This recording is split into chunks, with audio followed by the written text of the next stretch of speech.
It is time to talk news. I wanted to save keep the intro to a minimum because we are about to go off on this. Jury finds Derek Chauvin guilty of murder. No swearing. No swearing. I couldn't believe it. Dude. No, I could believe it. I absolutely could believe it. The jury was threatened. Maxine Waters threatened the jury. The rioters threatened the jury. And there are left-wing journalists right now saying the only reason we got this verdict is because we spent months out in the streets. And I'm like, they're even admitting it. It was the threat of violence and destruction that resulted in the jury saying Derek Chauvin should go to prison on second-degree murder. Now, I want to be fair. They're getting on the felony murder rule, arguing that it was assault against George Floyd. And because it was felony assault and George Floyd died, therefore it's murder. Okay, I think there's maybe an argument of assault, but this is what really makes me think that this is nuts. We watched the video in great detail. The defense showed the video. George Floyd was resisting arrest. A bystander even said, "You can't win, man, just get in the car." No joke. The prosecution and the defense showed that in closing arguments. A guy yelling to Floyd to stop resisting. Some random bystander. So I'm sitting here like, why is the prosecution showing George Floyd actively resisting and a bystander saying stop resisting?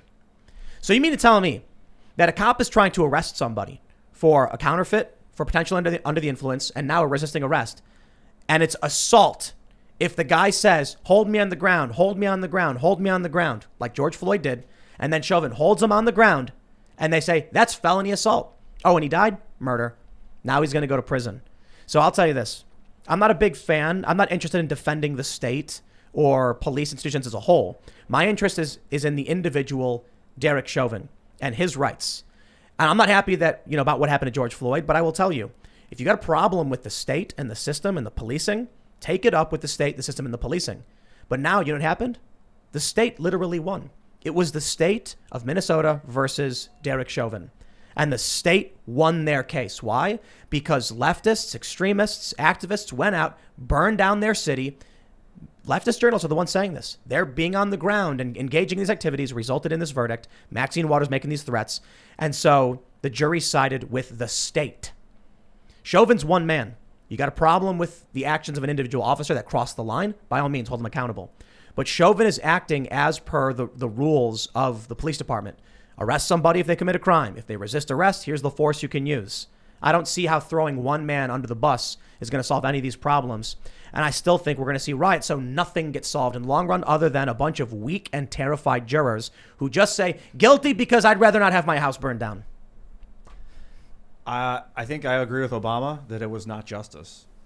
And Alexandria Cortez. Yeah, but wasn't justice. Obama, but right, you're taking it the other direction. Yeah, I am taking it the other direction, Barack, because it wasn't. Barack Obama said true justice is about much more than a single verdict. AOC said this is not justice because they need to keep the grift going. They need to always be angry. Well, think about everything that led up to all of this. I mean, even when you look at the riots and all this, when you have people that are not firm on people going to jail, I mean, we saw massive amounts of damage, millions of dollars.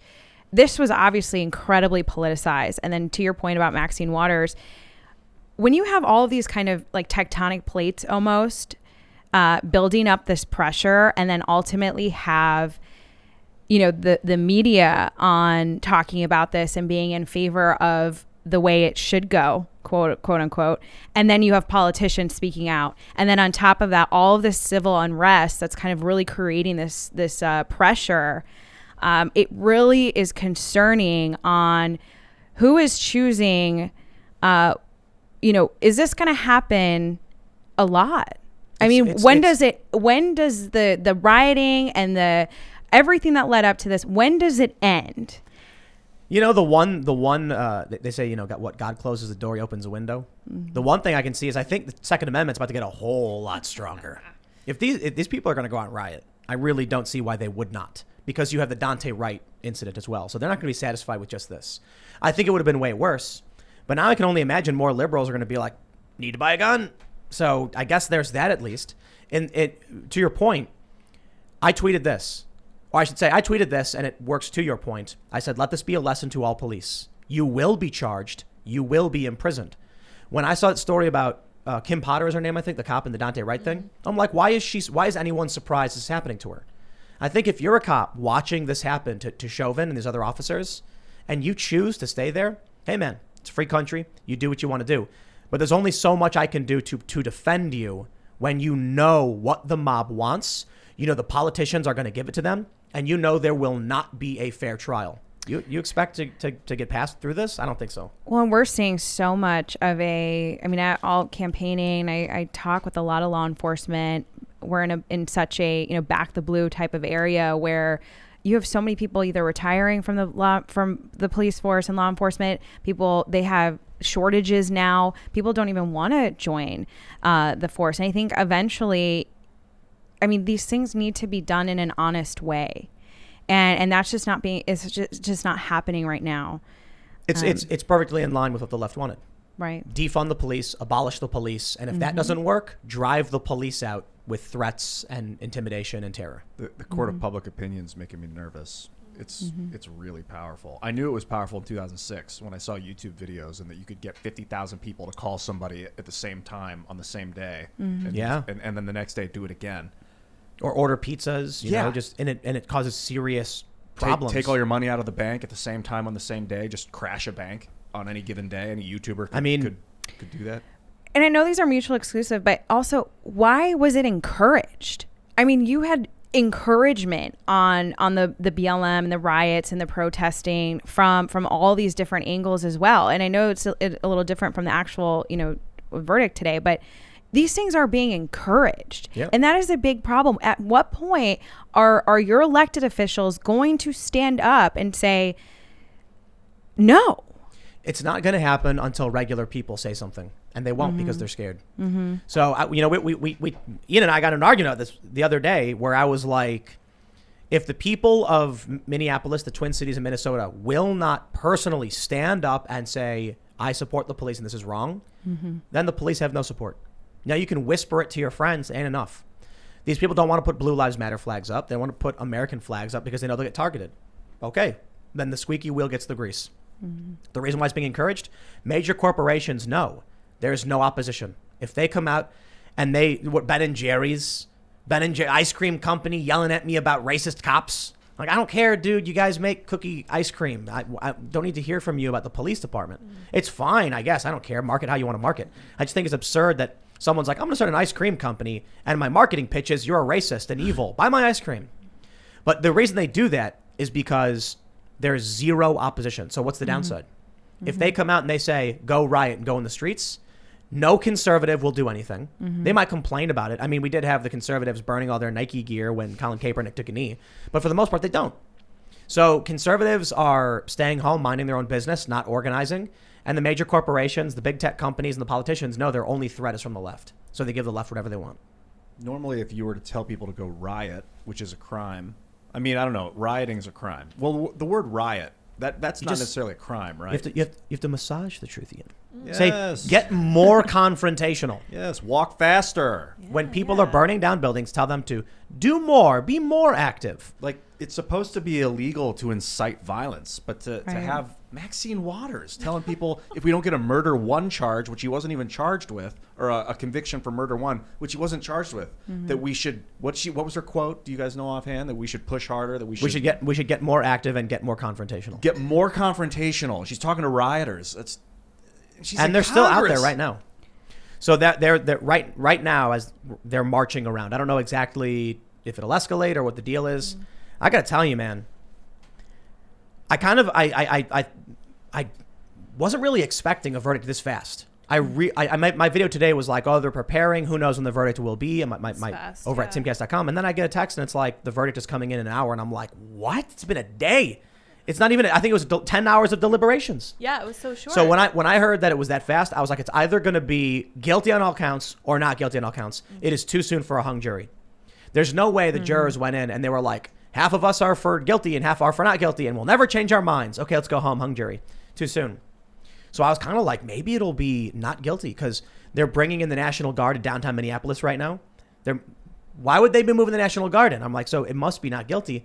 Then I heard guilty, and I'm like, They knew the verdict was guilty, and they're still bringing in the National Guard. Ben Shapiro tweeted something amid all this, he said, I'll paraphrase, the fact that we all knew that our cities would burn based on the outcome of this trial is an indictment of our country or society or something to that effect. Yeah. And it's absolutely true. Of where we are now. But it even goes into what happened recently with, Georgia and just kind of all these policy measures that people are choosing sides and corporations are choosing sides and people are being kind of pressured again, where you're seeing this on every type of, and politics is infiltrating kind of every aspect of our lives now. And I don't think it's ever been that way, and it shouldn't be that way. But did you see what happened with Coke? Mm-hmm. Like, didn't Coca-Cola come out and actually say, like, Georgia's new voter law is racist? And then conservatives were like, yeah, we're going to buy Pepsi. And they went, wait, we must find common ground. See, that's the thing. So the Republican Party has much less people than the Democratic Party. It's shifted quite a bit in the last election. It started to invert. Democrats are joining the Republicans. Republicans are doing great recruitment. But you mostly have moderates and independents that sometimes lean right. That's how Republicans end up winning. These people don't do anything. They don't speak up. They don't say anything. They keep shopping. Coca-Cola could Pepsi literally made a commercial where their protesters going around handing out Pepsis. And they see no repercussions for this. I mean, actually, the woke left got mad at them about that, so they had to apologize for having, who was it, Kendall Jenner? Kendall, was that who it was? Oh, yeah. So, no, was it Kylie? I don't know any of these people. I never watched that. Handing out Pepsis. It's this simple. Conservatives aren't organized. Mm-hmm. Moderates don't organize. Disaffected liberal types. Actually, there's a decent amount of disaffected liberals who are speaking up. Mm-hmm. But by nature, as a disaffected liberal, they're complaining about something. So long as this group is just loose knit and passively in agreement, but not actively going out, talking about things, standing up, going outside, then there's no downside. Do you guys know what Pascal's wager is? Negative. Mm-hmm. You do? Yeah, you I've do. heard of it, All right. yeah. So it's basically, this dude was like, if I believe in God and I die and none of it was real or true, then what does it matter? Doesn't matter. But if I believe in God and I die and it is true, I get to go to heaven. He says, now if I don't believe in God and it's not true, it doesn't matter. And if I don't believe in God and it is true, well, then I go to hell. So your safest bet is to be, believe in God or be religious. It's not necessarily a fantastic argument, but I bring this up because we have what I'll call it the critical theorist's wager or the social justice wager. If you are on the right and, you stand up for your rights, you will likely be canceled or banned. Mm-hmm. If you are on the right and you do nothing happens. You end up losing. The left ends up gaining ground. If you're on the left and you stand up for what you don't stand up for what you believe in, the left still charges through, gets whatever they want. And if you're on the left and you stand up and scream, you will likely get whatever you want. So you're celebrated. Right. Mm-hmm. So this wager is very obvious. If you want to run a business right now in this environment, your best bet is just to feign leftism. Because there's no negative repercussions. And that's awful, because you look at, and you make a really good point, because, commerce and business and services and products, these were things that were supposed to unite us as Americans or unite us as people, right? When you're going to Ben and Jerry's, well, nowadays, now you are asking, well, what were you talking about in politics? But before, you're like, I just want my double chocolate chip ice cream. You could sit down at a Ben and Jerry's and look over to a random stranger and be like, which one did you get? Right. Now it's like, who'd you vote for? Ugh. To the cashier even. I mean, that's what it turns into. Oh, I'm researching every single company that has spoken out and what are their stances now. And it's awful. And it's bad because as somebody who works in business, our product, for example, helps kids, and that's it. And it's like, well, that's not Republican or Democrat. You're just trying to create a product, and you're trying to solve an issue, and there's a demand for it. Simple as that. Right. It's supposed to unite us. Market pressure. Yeah. So you made the point that politics has gotten into everything, and this is something that troubles me as well. This is not the way it's supposed to be. And the fact that we have to do things like ask, who did you vote for? That creates suspicion. It weakens our society from the bottom up. I hate to see it. I look at what happened with Chauvin, and the one thing I think the perspective of the left is that all cops all the time are abusing their power, and they don't understand why arrests happen.